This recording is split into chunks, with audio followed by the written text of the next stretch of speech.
Man can experience real and lasting happiness only when he realizes the true nature of his life. Because of his ignorance, he, the immortal spirit, identifies himself with his perishable body. This gives rise to the feeling of I and my, which is the significance of all the suffering. It is a known fact that the individual enjoys meaning, though he is not aware of it while being in the state, the body ceases to function beyond the limits of non-creation needed to keep it. The mind and the intellect also consequence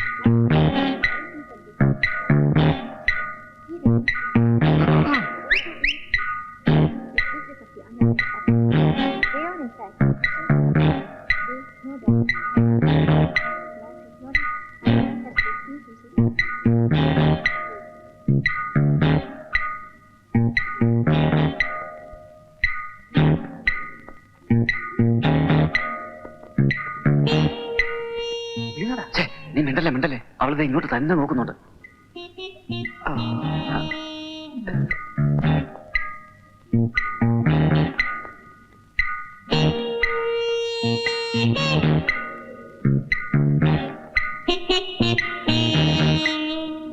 എടാ അവൾ നോക്കുന്നുണ്ടാ, കൊടുക്കട ഒരു flying kiss.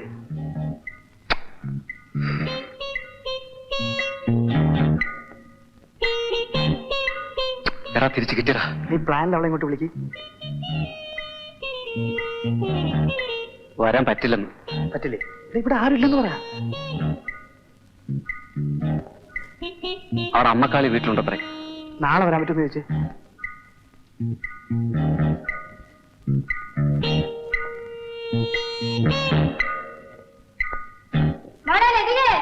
അയ്യോ അമ്മ.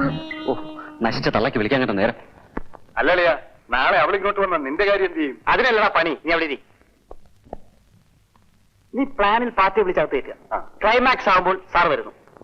അബദ്ധം പറ്റി വന്നതുപോലെ sir തിരിച്ചും പോകുന്നു. ഇത് വെച്ച് വേണം നീ കളിക്കാൻ. എവിടെ? Very good idea. കൊറേ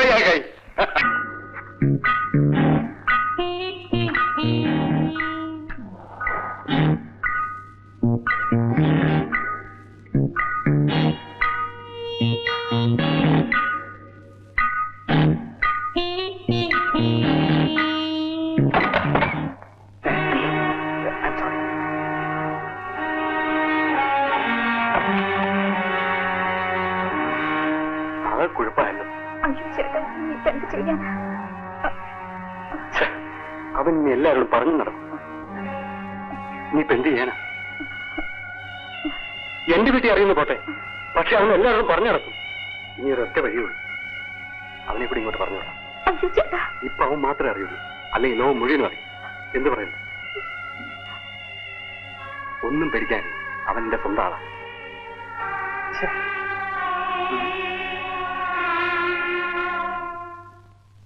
നീ എന്താണ് ഈ കോലത്തില്? ഉണ്ടല്ലയാ, അടുത്ത വീട്ടിലെ പെണ്ണകത്തുണ്ട്. എന്തിനാടാ ഈ പാവക്കോൽ തല വെക്കുന്നത്? കുഞ്ഞു പോളെ, ഒരു മഹാത്മാഗാന്ധി. ആ, ഞാൻ പോയത്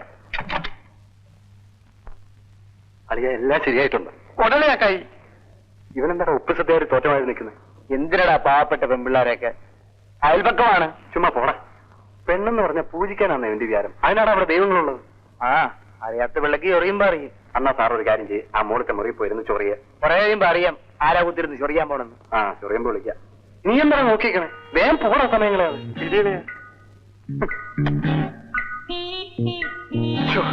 ഒരു മൊത്തം റിലാക്സേഷൻ. Happy day.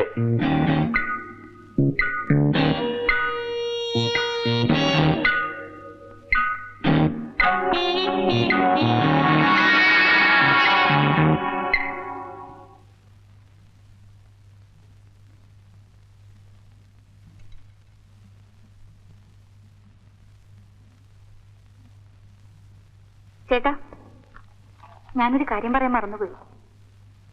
നാളെ മദർ ആഗ്നസിന്റെ ഫീസ്റ്റാണ്. എറണാകുളത്തുനിന്ന് മദറിന്റെ കത്തുണ്ടായിരുന്നു.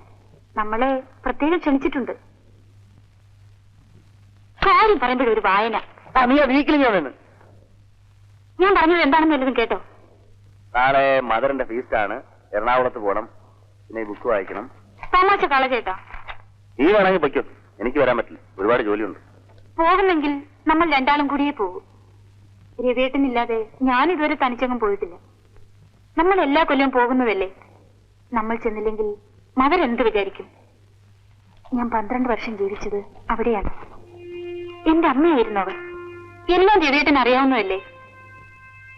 ഞാൻ അന്ന് അനാഥാലയത്തിൽ വന്നില്ലായിരുന്നെങ്കിൽ നമ്മൾ തമ്മിൽ കാണാനോ ഇങ്ങനെ ജീവിക്കാനോ ഒക്കുമായിരുന്നു. എങ്കിലും ഞാൻ ഏതെങ്കിലും ഉദ്യോഗസ്ഥരായ ഒരു നല്ല പെൺകുട്ടിയെ വിവാഹം ചെയ്ത് സുഖമായിട്ട് ലാവിശായിട്ട് ജീവിച്ചേനെ. അച്ഛനും അമ്മയും ധിക്കരിച്ച് വീട് വിട്ടിറങ്ങി പോരേണ്ടി വരില്ലായിരുന്നു എന്നുകൂടി പറയും. അതായിട്ട് എന്തിനാ പറയാണ്ടിരിക്കുന്നത്? രണ്ടിന് നന്നായിട്ട് സംസാരിക്കാൻ അറിയാം. മലയാളം എമ്മയല്ലേ.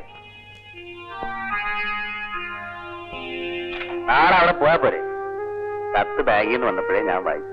പോണോന്ന് തീരുമാനിക്കുകയും ചെയ്തു. പോരെ. മീനുക്കുട്ടി എവിടെ? മീനുക്കുട്ടി, മീനുക്കുട്ടി. നീ അവിടെ ഇരിക്കും. മോനെ അടുത്ത മുറി ഞങ്ങൾ കിടത്തിയാൽ മതി. അല്ലെങ്കിൽ നമ്മുടെ കാര്യങ്ങളൊക്കെ കുഴയും. അവൾ തനിച്ച് കിടക്കില്ല. ഈ കുട്ടികളെ അടുത്ത് കിടത്തിയുള്ള ക്രിയകളുണ്ടല്ലോ, അത് അപകടമാണ്.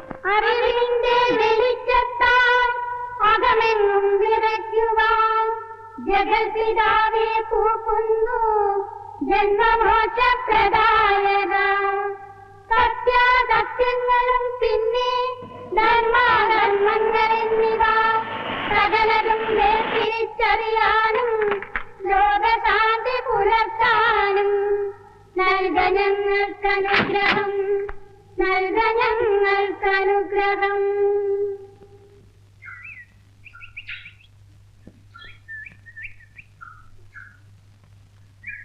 ഇത്രയും സമയം കാണാതിരുന്നുകൊണ്ട് നിങ്ങൾ ഇനി വരില്ലെന്ന് കരുതി.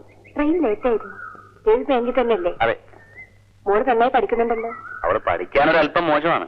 മോളെ അമ്മയെ പോലെ പഠിച്ചു മിടുക്കിയാവണം കേട്ടോ. വരൂ.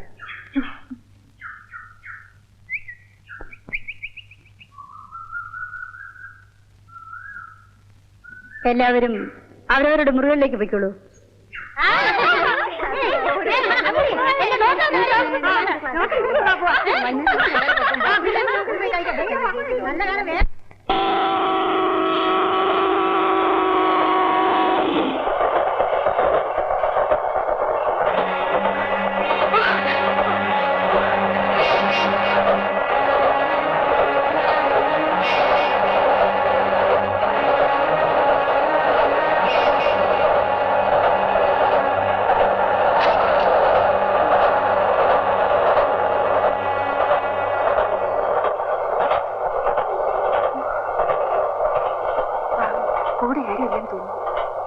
നീയാണെങ്കിൽ രാത്രി ഇങ്ങനെ ഇറങ്ങി നടക്കും.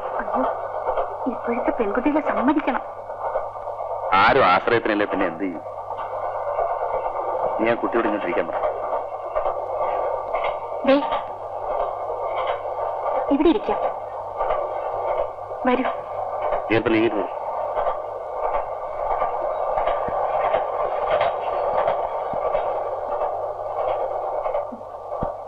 എങ്ങോട്ടാണ്? തിരുവനന്തപുരത്ത്. ഞങ്ങളും അതെ. എന്താ പേര്? രാധ. റിസർവേഷൻ ഉണ്ടല്ലേ? ഇല്ല. അയ്യോ, ഇത് റിസർവേഷൻ കമ്പാർട്ട്മെന്റാണല്ലോ. എന്റെ കയ്യിൽ ടിക്കറ്റ് പോലും ഇല്ല. സാരമില്ല, നമുക്ക് 3 ബർത്തുണ്ടല്ലോ. ലോവർ ബർത്തിൽ ആ കുട്ടി കിടന്നോട്ടെ, ഞാൻ മുകളിൽ കിടക്കാം. TTR വരുമ്പോ നമുക്ക് ടിക്കറ്റ് എടുക്കാം.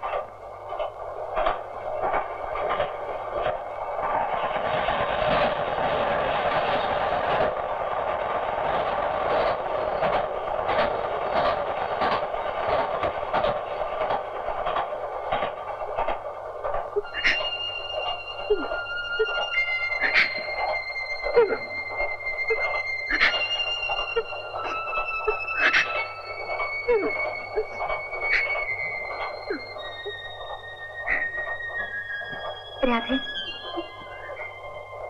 എന്തിനാ രാധ കരയുന്നേ? എന്ത് പറ്റി രാധ? ചേച്ചി, പറയാവുന്നതാണെങ്കിൽ എന്നോട് പറയും. ഈ ലോകത്തിൽ ഒരു സ്ത്രീക്കും ഇത്തരം ഒരു അനുഭവം ഉണ്ടാകരുത് ചേച്ചി.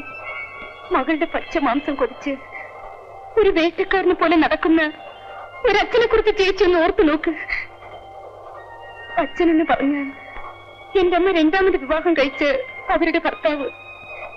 എന്റെ അമ്മ മരിച്ചു കഴിഞ്ഞപ്പോൾ ഞാൻ ഒറ്റയ്ക്കായി. പിന്നെ ഒരു മകളോടുള്ള പെരുമാറ്റമല്ലായിരുന്നു അയാൾക്ക് എന്നോട്.